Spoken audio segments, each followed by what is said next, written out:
Hi, everyone.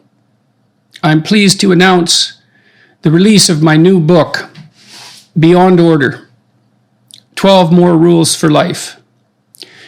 I've been thinking for quite a while about what I would do to announce this book, and what popped into my mind constantly was that I should start the announcement with a thank you to all my viewers, listeners, and readers for the tremendous support that you've shown to my work in all of its forms, and for the multitude of kind and thoughtful and often erudite and moving letters that you've sent to me and to my family, and comments that you've left on YouTube and other forms of social media. I've been constantly amazed, and I mean constantly, and I mean amazed, by the volume of correspondence that has come my way, and by the continual support I've received from so many people. And so I'm pleased to have been of use. I'm pleased that people found my last book, 12 Rules for Life, helpful and engaging, and I hope very much that the same thing will prove true of this new book. I'm going to read the 12 rules from this book, and then I'm going to read some excerpts from it so that you can get a sense of the book. These 12 rules, like the 12 rules in the previous book, were drawn from a longer list of 42 that I published on Quora. Rule 1, do not carelessly denigrate social institutions or creative achievement. Rule 2, imagine who you could be and then aim single-mindedly at that. Rule 3, do not hide unwanted things in the fog. Rule 4, notice that opportunity lurks where responsibility has been abdicated. Rule 5, do not do what you hate. Rule 6, abandon ideology. Rule 7, work as hard as you possibly can on at least one thing and see what happens. Rule 8, perhaps my favorite, try to make one room in your home as beautiful as possible. Rule 9, if old memories still upset you, write them down carefully and completely. Rule 10, plan and work diligently to maintain the romance in your relationship. Rule 11, do not allow yourself to become resentful, deceitful, or arrogant. And Rule 12, be grateful in spite of your suffering. Each of these rules is accompanied by an illustration. As in the case of my previous book, this time the illustrator is Yulia Fogra, and she's done, I think, a lovely job. We held a competition for the illustrations, and her work was, at least in my opinion, the best of the bunch. And she's produced these lovely artworks that have a classical fairy tale appeal. And so I think they add a bit of beauty to the book. So I'm going to read a couple of sections now. The first reading is from Rule 3. And to remind you, Rule 3 is, do not hide unwanted things in the fog. And this is from a subsection entitled, What is the Fog? Imagine that you are afraid. You have reason to be. You're afraid of yourself. You're afraid of other people. You're afraid of the world. You are nostalgic for the innocence of the past, for the time before you learned the terrible things that shattered the trust characterizing your childhood. The knowledge you have gained of yourself, other people, and the world has embittered more than enlightened. You've been betrayed, hurt, and disappointed. You have become distrustful even of hope itself, as your hope has been repeatedly shattered. And that is the very definition of hopelessness. The last thing you want to know is more. Better to leave what is enshrouded in mystery. Better as well to avoid thinking too much or at all about what could be. When ignorance is bliss, after all, 'tis folly to be wise. Imagine more precisely that you are so afraid that you will not allow yourself even to know what you want. Knowing would simultaneously mean hoping, and your hopes have been dashed. You have your reasons for maintaining your ignorance. You're afraid, perhaps, that there is nothing worth wanting. You're afraid that if you specify what you want precisely, you will simultaneously discover and all too clearly what constitutes failure. You are afraid that failure is the most likely outcome. And finally, you are afraid that if you define failure and then fail, you will know beyond a shadow of a doubt that it was you that failed and that it was your fault. So you do not allow yourself to know what you want. You manage this by refusing to think it through. You are happy, satisfied, and engaged sometimes, and unhappy, frustrated, and nihilistic other times, but you will not inquire deeply into why, because then you would know. And then you would encounter yet again shattered hope and confirmed disappointment. You are also afraid, but for different reasons, to allow others to know what you want. First, if they were to find out just what you wanted, then they might tell you, and then you would know, even if you were fighting against gathering that very knowledge. Second, if they knew, they could then deny you what you truly wanted, even needed, and hurt you much more efficiently than they might if your deepest desires, and therefore your vulnerabilities, remained secret. The fog that hides is the refusal to notice, to attend to, emotions and motivational states as they arise, and the refusal to communicate them both to yourself and to the people who are close to you. A bad mood signifies something. A state of anxiety or sadness signifies something, and not likely something that will please you to discover. The most probable outcome of successfully articulating an emotion that has accrued without expression over time is tears, an admission of vulnerability and pain, which are also feelings that people do not like to allow, particularly when they are feeling distrustful and angry. Who wants to dig down into the depths of pain and grief and guilt until the tears emerge? And voluntary refusal to take notice of our emotional states is not the only impediment to dealing with them. If your wife or husband, or whomever else you are tangled up with unhappily at the moment, says something that comes too close to the painful truth, for example, then a sharp and insulting remark will often shut them up, and is therefore very likely to be offered. This is partly a test. Does the person being insulted care enough about you and your suffering to dig past a few obstacles and unearth the bitter truth? It is also partly and more obviously defensive. If you can chase someone away from something you yourself do not want to discover, that makes your life easier in the present. Sadly, it is also very disappointing if that defense succeeds, and is typically accompanied by a sense of abandonment, loneliness, and self-betrayal. You must nonetheless still live among other people, and they with you, and you have desires, wants, needs, and however unstated and unclear, and you are still motivated to pursue them, not least because it is impossible to live without desire, want, and need. Your strategy under such conditions? Show your disappointment when someone close to you makes you unhappy. Allow yourself the luxury and pleasure of resentment when something does not go your way. Ensure that the person who has transgressed against you is frozen out by your disapproval. Force them to discover with as much difficulty as possible exactly what they have done to disappoint you.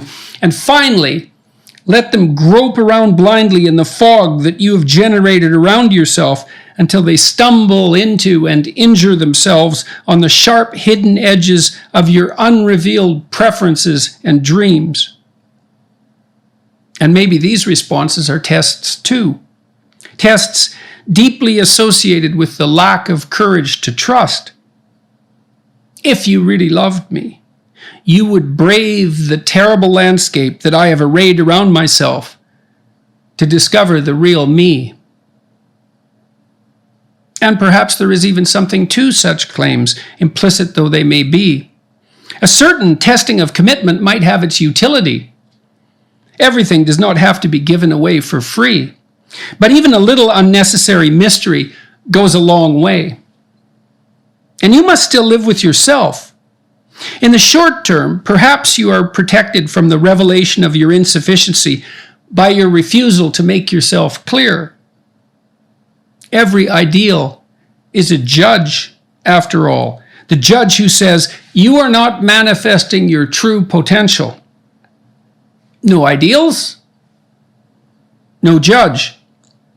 But the price paid for that is purposelessness. This is a high price. No purpose, then no positive emotion, as most of what drives us forward with hope intact is the experience of approaching something we deeply need and want. And worse, when we are without purpose, chronic, overwhelming anxiety, as focused purpose constrains what is otherwise likely to be the intolerable chaos of unexploited possibility and too much choice.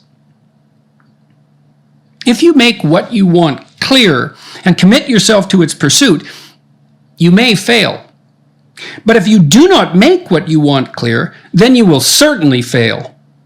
You cannot hit a target that you refuse to see.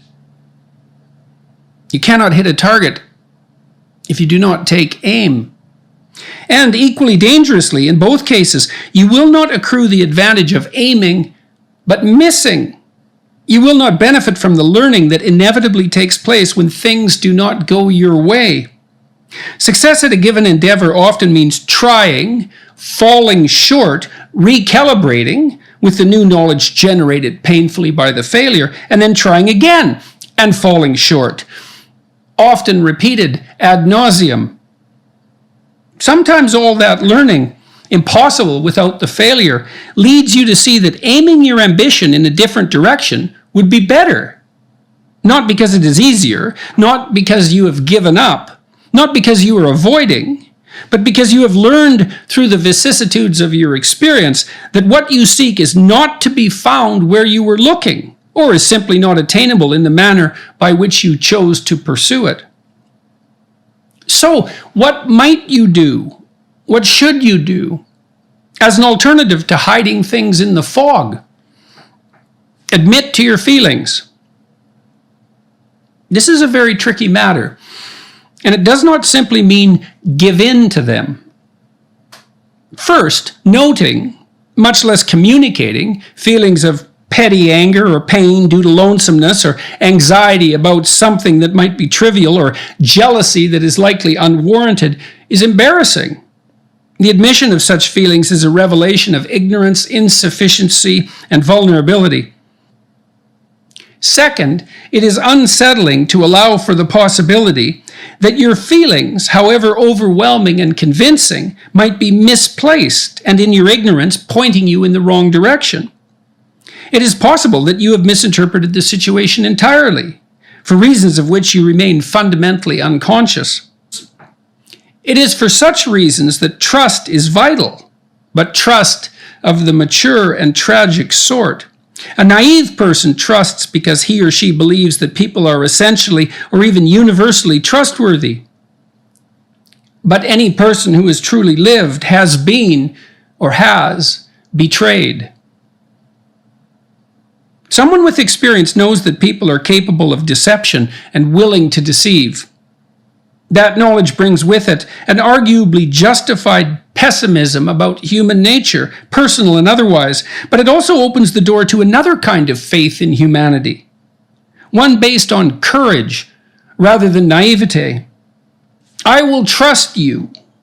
I will extend my hand to you, despite the risk of betrayal, because it is possible, through trust, to bring out the best in you and perhaps in me. So I will accept substantial risk to open the door to cooperation and negotiation. And even if you do betray me in a not too unforgivable manner, assuming a certain degree, shall we say, of genuine apology and contrition on your part, I will continue to extend my hand. And part of the way I will do that is by telling you what I am feeling. A certain necessary humility must accompany such raw revelations. I should not say, at least not ideally, "You have been ignoring me lately." I should say, instead, "I feel isolated and lonely and hurt, and cannot help but feel that you have not been as attentive to me over the last few months as I would have liked, or that might have been best for us as a couple. But I'm unsure if I am just imagining all this because I'm upset, or if I'm genuinely seeing what's going on."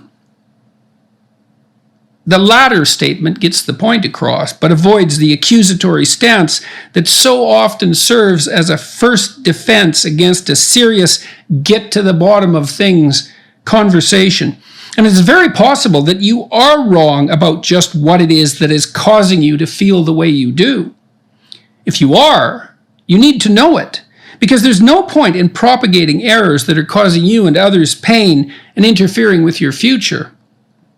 Best to find out what is true, best to disperse the fog, and find out if the sharp objects you feared were lurking there are real or fantastical.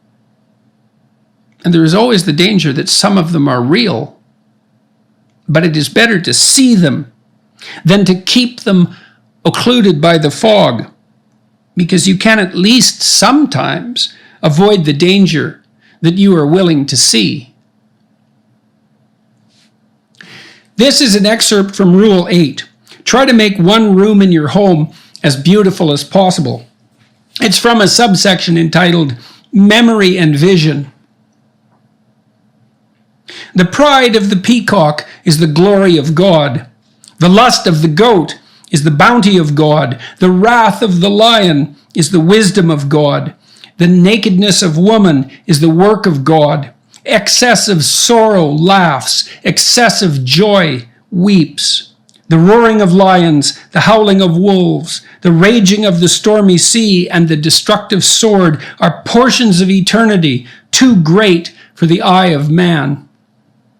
William Blake, from Proverbs of Hell, the marriage of heaven and hell. When I was a child, I knew the contours and details of all the houses in my immediate neighborhood. I knew the back alleys, the places behind the fences, the location of each crack in the pavement, and the shortcuts that could be taken from one place to another. My geographical locale was not large, but I had explored it thoroughly, and my knowledge of it was very detailed. Now that I am an adult, the same is not true. I lived in Fairview, the town I grew up in for most of my childhood and adolescence, for only 9 years. But I'm still able to picture in high resolution the street I lived on. I have lived in Toronto on the same street for more than twice that long, but I still have only a vague sense of the houses that surround me. I do not think that is a good thing. I feel far less at home because of it. It is as if when I walk down the street and glance at a local house, I think house as an icon, because really, what practical difference does it make to me what particularities characterize each house? And then my attention is turned to something else. I do not see the house with its specific shingles, colors, flowers, and architectural details, despite the interest that might have been elicited in me had I paid careful attention. By this point in my life, I have seen so many houses in so many places that I know what a house is likely to do when I walk by, which is very little. Thus, I ignore the engaging idiosyncrasies and beauties of its details its unique character for better or worse, and see just enough to stay oriented as I walk past and continue to think and be elsewhere as I do so. There is real loss in that. I am simply not there in my adult neighborhood the same way I was as a child in my hometown. I am separated from the reality of the world, and a very deep sense of belonging is missing in some important way. Because of that, perception has been replaced for me with functional, pragmatic memory. This has made me more efficient in some ways, but the cost is an impoverished experience of the richness of the world. I remember when I started working as a junior professor in Boston, when my kids were about 2 and 3 years old. I was very preoccupied with my work, trying to keep up, trying to advance my career, trying to make enough money to support my family on a single income. I would come home and take a walk with Tammy and our children, Michaela and Julian. I found it very difficult to remain patient with them. I had too much work to do, always, or believed I did, and had disciplined myself through years of effort to focus continually on that. If we went for a walk, I wanted to know exactly where we were going, just how long it would take to get there, and precisely when we were going to get back. This is no attitude to adopt when trying to have a pleasant and reasonable time with toddlers. Not if you want to immerse yourself in the experience. Not if you want to watch and participate in the pleasure they take in their timeless discovery. Not unless you want to risk missing something of crucial import. It was very difficult for me to relax and focus on the present and watch my little kids pursue their meandering route through the neighborhood with no particular destination, purpose, or schedule in mind, engaging themselves deeply in an encounter with a local dog, bug, or earthworm, or in some game they invented on the way. Now and then, however, I could snap briefly into that same frame of reference. That is one of the wonderful gifts provided by young children, and see the pristine world they inhabited, still untrammeled by practiced and effective memory, capable of producing pure joy in the newness of everything. But I was still possessed enough by my future concerns to be involuntarily pulled back into intense preoccupation with getting the next thing done. I knew perfectly well I was missing out on beauty and meaning and engagement, regardless of whatever advantages and efficiency my impatience bought. I was narrow, sharp, and focused, and did not waste time. But the price I paid for that was the blindness demanded by efficiency, accomplishment, and order. I was no longer seeing the world. I was only seeing the little I needed to navigate it with maximum speed and lowest cost. None of that was surprising. I had the responsibilities of an adult. I had a demanding job. I had to take care of my family, and that meant sacrificing the present and attending to the future. But having little children around and noticing their intense preoccupation with the present and their fascination with what was directly around them made me very conscious of the loss that accompanied maturity. Great poets are expressly aware of this, and they do what they can to remind the rest of us. There was a time when meadow, grove, and stream, the earth, and every common sight to me did seem apparelled in celestial light, the glory and the freshness of a dream. It is not now as it hath been of yore. Turn wheresoever I may, by night or day. The things which I have seen, I now can see no more.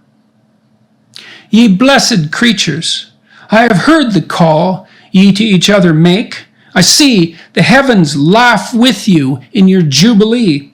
My heart is at your festival. My head hath its coronal. The fullness of your bliss I feel. I feel it all. Oh, evil day, if I were sullen, while earth herself is adorning this sweet May morning, and the children are culling on every side, in 1,000 valleys far and wide, fresh flowers, while the sun shines warm, and the babe leaps up on his mother's arm. I hear, with joy I hear, but there's a tree of many, one, a single field which I have looked upon. Both of them speak of something that is gone. The pansy at my feet doth the same tale repeat. Whither is fled the visionary gleam? Where is it now? The glory and the dream. William Wordsworth, Ode, Intimations of Immortality, from Recollections of Early Childhood. Some, in fact, never lose the glorious vision of childhood. This is particularly true of artists, and indeed seems a vital part of what makes them artists. William Blake, the English painter, printmaker, and poet, appears to have been one such person. He inhabited a uniquely visionary world. Blake perceived something closer to what the philosopher Immanuel Kant termed the thing in itself than do most mortals, left as we are with the pale reflection of our surroundings that our increasingly restricted, mature perceptions deliver to us. Blake was also exquisitely sensitive to the metaphoric or dramatic significance of each apparently isolated event, the manner in which each event is rife with endless, poetically echoing connotations. Every farmer understands. Every tear from every eye becomes a babe in eternity. This is caught by females bright and returned to its own delight. The bleat, the bark, bellow and roar are waves that beat on heaven's shore. The babe that weeps the rod beneath writes revenge in realms of death. The beggar's rags fluttering in air does to rags the heavens tear. The soldier armed with sword and gun, palsied, strikes the summer's sun. The poor man's farthing is worth more than all the gold on Afric's shore. One mite wrung from the laborer's hands shall buy and sell the miser's lands. Or, if protected from on high, does that whole nation sell and buy. He who mocks the infant's faith shall be mocked in age and death. He who shall teach the child to doubt the rotting grave shall never get out. He who respects the infant's faith triumphs over hell and death. William Blake, Auguries of Innocence, lines 67 to 90. The vision of a true artist such as Blake is truly too much, because what is beyond our memory-restricted perceptions is too much. It is the unfathomable totality of the world, past, present, and future bound up together, every level connected to every other level, nothing existing in isolation, everything implying something vital but beyond our comprehension, and all of it speaking of the overwhelming mystery of being.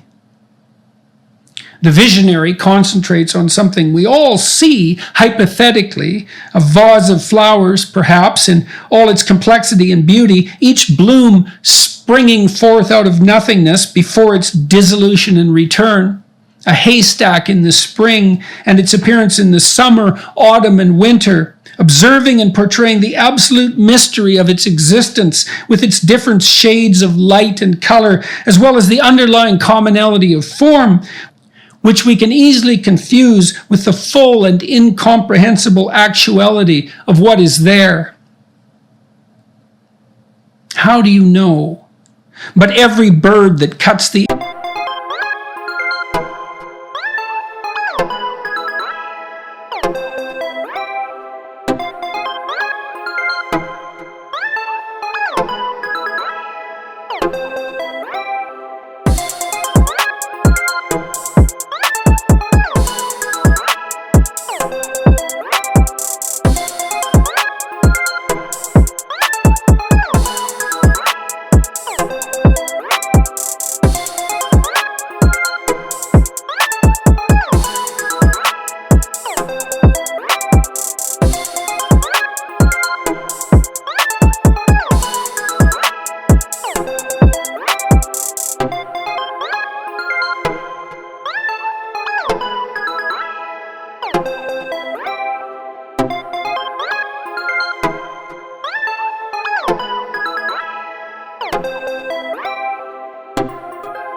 airy way is an immense world of delight, closed by your senses 5.